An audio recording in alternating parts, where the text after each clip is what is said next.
आइए अब मैं आपको बताता हूं अजंत पुल्लिंग। अच, अंत, अजंत। ज को ज हो जाता है झलाम जसोंते से, पदांते झलाम जसस्यु, झल है च, इसको जस हो जाता है तो हो जाता है अजंत। अर्थात अच हो अंत में जिसके, आपको मैंने बताया 9 अच हैं और 9 अच जिस शब्दों के अंत में हो, ऐसा जो पुल्लिंग शब्द, उसका ये प्रकरण है। अब इस प्रकरण में आता है राम शब्द। अच है अंत में, अच कितने हैं बताए हैं आपको, अ ई उ री री ए ऐ ओ औ। ये अच है, इस यही अंत में रहेंगे किसी भी अक्षर के। तो मैंने बताया म है और इसके बाद में अ है। अब राम है, अर्थात ये रम धातु से घय प्रत्यय हो करके रमन्ते योगिनो यस्मिन नीति स रामा। रम धातु से घय प्रत्यय से घय की घ की संज्ञा होगी कुहोष्टु से, यहाँ की हलंत्यम से अ बच गया और यित होने के कारण यहाँ पर दीर्घ हो गया, रा हो गया, अब म में अ चला गया तो राम हो गया। अब ये तद्धितांत शब्द हो गया। अब इसको मिटा देते हैं, आपको मैं ले चलता हूं अजंत पुल्लिंग में राम शब्द की सिद्धि आपको करना है। कैसे होगा आपको मैं टोटल बता देता हूं एक चीज। ये व्याकरण शास्त्र में आपको मैंने पहले भी बताया, पहले तो संज्ञा करते हैं, कोई ज्यादा मामला होता है तो उसकी संज्ञा करते हैं। सबसे पहले संज्ञा करते हैं, संज्ञा करने के बाद में इस संज्ञा को उठा करके फिर आदेश करते हैं, संज्ञा को बता करके आदेश करते हैं। तो यदि ऐसा नहीं करेंगे तो बहुत सारी संज्ञाएं जब हो जाती है अलग अलग जगह पे, तो फिर अलग अलग उठा करके बहुत वृद्धि हो जाती है, बहुत बड़ा हो जाता है, विस्तार हो जाता है बात का। इसीलिए वहां यहाँ व्याकरण शास्त्र में एक संज्ञा कर लेते हैं, एक संज्ञा कर लेते हैं कि चल भाई ये संज्ञा है, इस संज्ञा से ये काम होता है। इसमें प्रातिपदिक संज्ञा होती है राम शब्द की। सूत्र है अर्थवत अधातु रप प्रत्यय प्रातिपदिकम। अर्थवत अधातु अप्रत्यय प्रातिपदिकम, प्रातिपदिक संज्ञा होती है। धातुम धातु प्रत्ययम प्रत्ययांतम, प्रत्यय जिसके अंत में हो, ये विधि तदंत से लग जाएगा। प्रत्ययांतम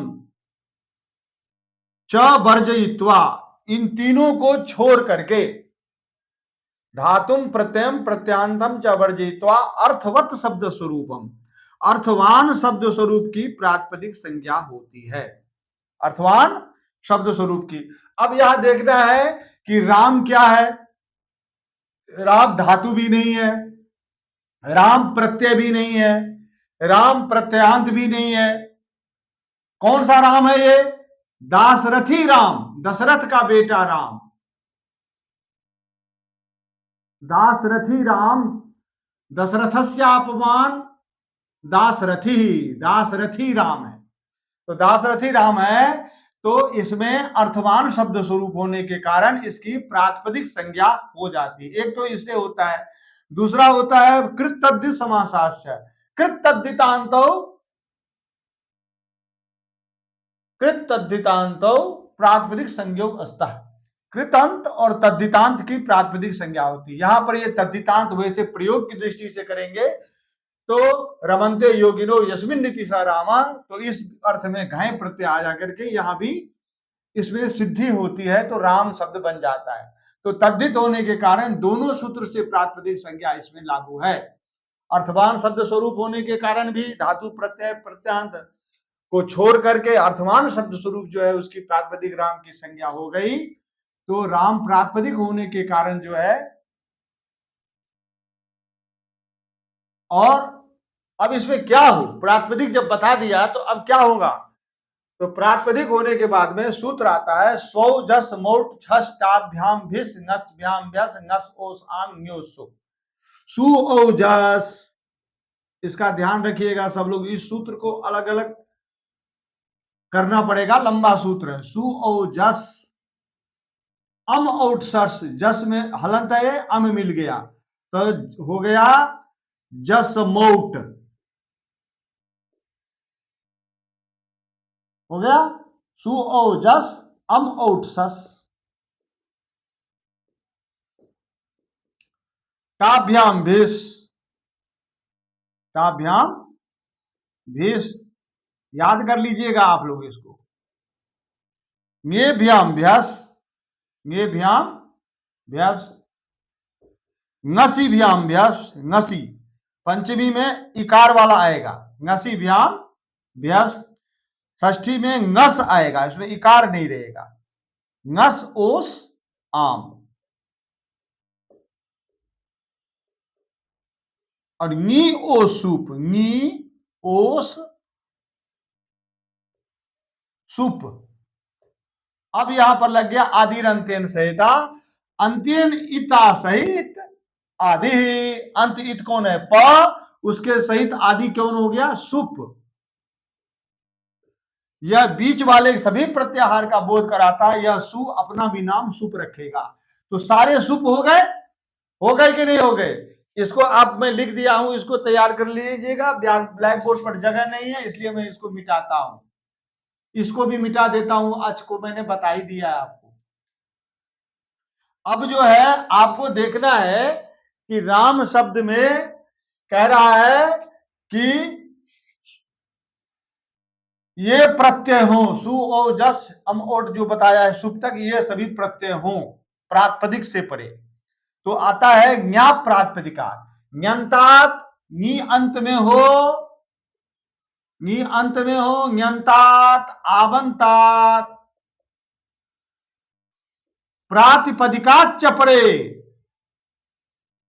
प्रातिपदिकात च परे स्वादय प्रत्ययासु, ये स्वादी प्रत्यय होते हैं। प्रत्यय कैसे स्वादी क्या है? तो सूत्र है प्रत्यय, ये प्रत्यय हैं। कहां होंगे? तो अगला सूत्र है परश्च, बाद में होंगे, पर में होंगे। तो ये सब मिला करके एक वृत्ति बन गई।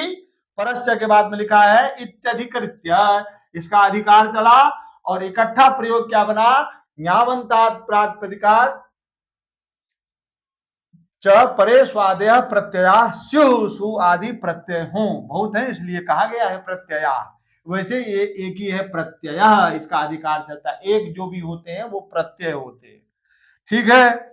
तो अब लीजिए स्वादि प्रत्यय होंगे, स्वादि प्रत्यय होंगे। अब ये कौन होंगे, क्यों होंगे, इसका विधान करना है।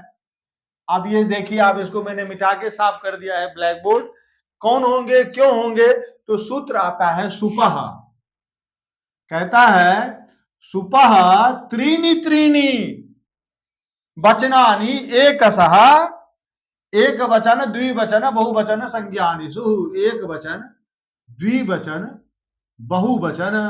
सुप जो है एक की एक बार में, तीन तीन की तीन तीन की, त्रीणि त्रीणि तीन तीन की, एक एक बार में, एक वचन द्विवचन बहुवचन संज्ञा होती है। तो सु ओ जस आम औट सस, इसी प्रकार से सब चलेंगे। तो ये सु एक वचन का, और दो वचन का, और जस तीन वचन का, इसमें सभी विभक्ति में होंगे।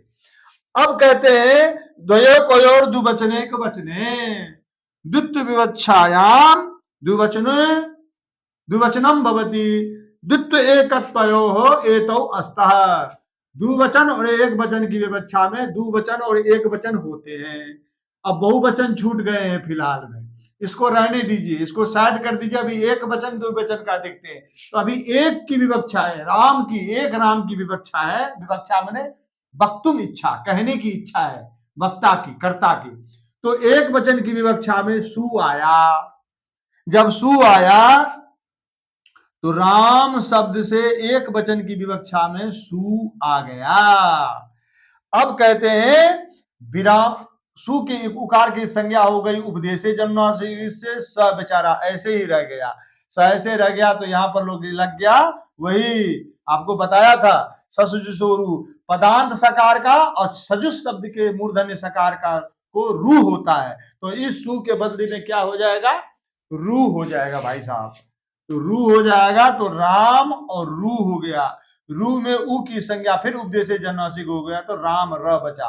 अब इसके बाद में कोई भी अक्षर नहीं है, इसलिए कोई भी अक्षर ना होने से एक संज्ञा है अवसान संज्ञा। अब एक जगह तो करते नहीं, इसलिए मैंने आपको पहले बता दिया संज्ञा कर लेते हैं और संज्ञा करने के बाद में पूरे शास्त्र में कहीं भी प्रयोग कर देते हैं अवसान कह के। तो ये नाम एक धरना जरूरी है, किसी भी जगह घर द्वार इतना वस्तु है सबका नाम इसलिए रखा जाता है कि जब जरूरत पड़े तो काम हो जाए। ये शुरुआत पाणिनि जी ने करी थी संज्ञा धर करके बुलाने का शास्त्रों में।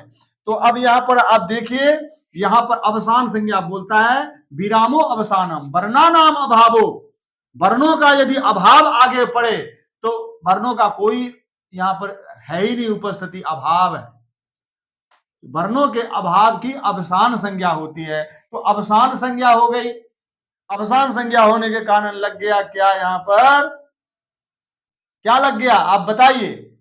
अब लिखा है आगे ऋतु विसर्गो राम, ऋतु हो गया स को और रू को र बचा, र को क्या हो गया विसर्ग, खर वसानयोर विसर्जनीय सूत्र है,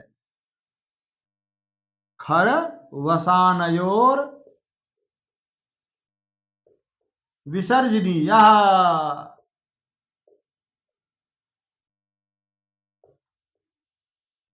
कहते हैं खर के परे और अवसान के परे रू को विसर्ग होता है, रू के र को विसर्ग होता है, तो यहां क्या परे है अवसान परे, खर परे होने से और भी कुछ होता तो वहां भी विसर्ग हो जाता, यहां पर क्या है अवसान परे है, अवसान परे रहते उस रू को विसर्ग हो गया तो बन गया राम। रामा प्रयोग आपको मैंने बताया, थोड़ा लंबा है, वीडियो लंबा हो जाता है, इसलिए व्यासपीठ गुरुकुलम को सब्सक्राइब कीजिए, शेयर कीजिए। आपको मैं राम शब्द का जल्दी सब बता दूंगा अगले वीडियो में, ज्यादा क्योंकि ज्यादा सूत्र थे इसलिए वीडियो लंबा हो जाए, इसलिए मैंने हल्का बताया, आगे जल्दी बता दूंगा। राम शब्द केवल साधन कर लेना, आप बढ़िया से समझ लेना, नहीं समझना तो कमेंट करना, मैं आपको राम शब्द यदि बता दूंगा तो आप सारे प्रकरण प्राय जल्दी समझ जाएंगे। उसके बाद तो मैं अजंत पुल्लिंग आपको फट से निकाल के अजंत स्त्रीलिंग दे दूंगा, अजंत पुल्लिंग भी फट से समझा दूंगा और जल्दी समझा दूंगा, यदि आप समझ गए तो समझने वाले विद्यार्थी समझे, आपके परीक्षा में सभी जगह बीएड में सब जगह काम देगा। प्रेम से बोलिए जय जय श्री राधे।